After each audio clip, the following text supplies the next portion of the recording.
السلام عليكم ورحمة الله وبركاته. الحمد لله رب العالمين والصلاة والسلام على رسوله الكريم وعلى آله وصحبه أجمعين. আজকের এই বিশাল সমাবেশ ইসলামী আন্দোলন বাংলাদেশ নারায়ণগঞ্জ জেলা এবং মহানগরীর উদ্যোগে আয়োজিত। এই আয়োজনে প্রধান অতিথি হিসেবে উপস্থিত থাকবেন ইসলামী আন্দোলন বাংলাদেশের মোহতারাম আমির, বাংলাদেশের 18 কোটি মানুষের প্রিয় নেতা, প্রিয় নাম মুফতি সৈয়দ রেজাউল করিম হাফিজুল্লাহ। উপস্থিত সম্মানিত নারায়ণগঞ্জ জেলা এবং মহানগরী ইসলামী আন্দোলনের নেতৃবৃন্দ, অন্যান্য ইসলামী সংগঠনসমূহের রাজনৈতিক নেতৃবৃন্দ এবং সংগ্রামী উপস্থিতি, আপনারা কেমন আছেন? সবাই মন খারাপ আপনাদের?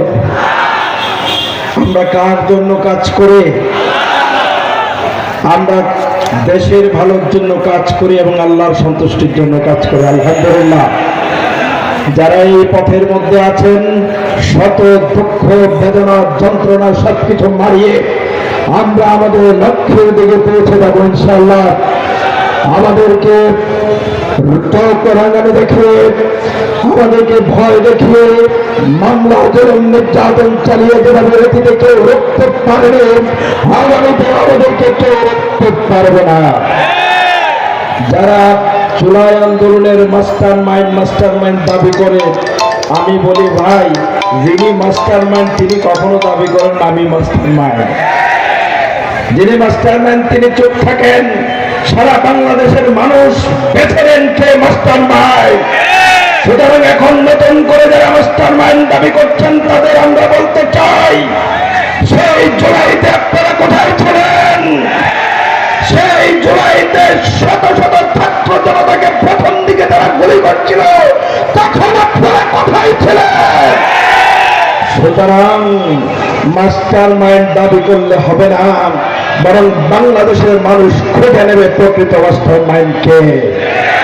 দ্বিতীয় বিষয় যেটি বলতে চাই, যারা নির্বাচন করছেন, ইসলামী আন্দোলন বাংলাদেশ জামাত ইসলামীও নির্বাচন চায়, কিন্তু মূল বিষয় হল লেভেল প্লেইং ফিল্ড তৈরি না করে আবার যদি পুলিশ নিজে যদি ব্যালট বক্স যদি ছিনতাই করে, দলীয় বাহিনী যদি সেই ব্যালট বক্স ছিনতাই করে নিজেরাই যদি সিল মারা শুরু করে, এ ধরনের পরিস্থিতিকে আমরা আবার বাংলাদেশে দেখতে চাই।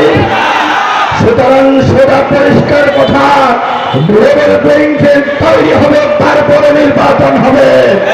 কারণ বাংলাদেশের মানুষ আর জনতার নির্বাচন চায় না, কারণ জনতার নির্বাচন হলে আবার নতুন করে বাংলাদেশের স্বৈরাচার আমাদের ভারতকে প্রস্তুত করে।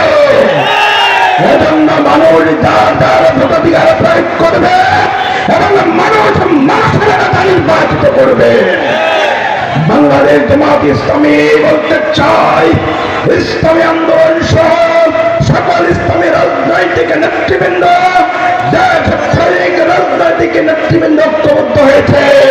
আগামী দিনে যদি মানুষের অধিকার প্রতিষ্ঠিত করতে হয়, তাহলে ইনসাফপূর্ণ রাষ্ট্রের কোনো বিকল্প নেই।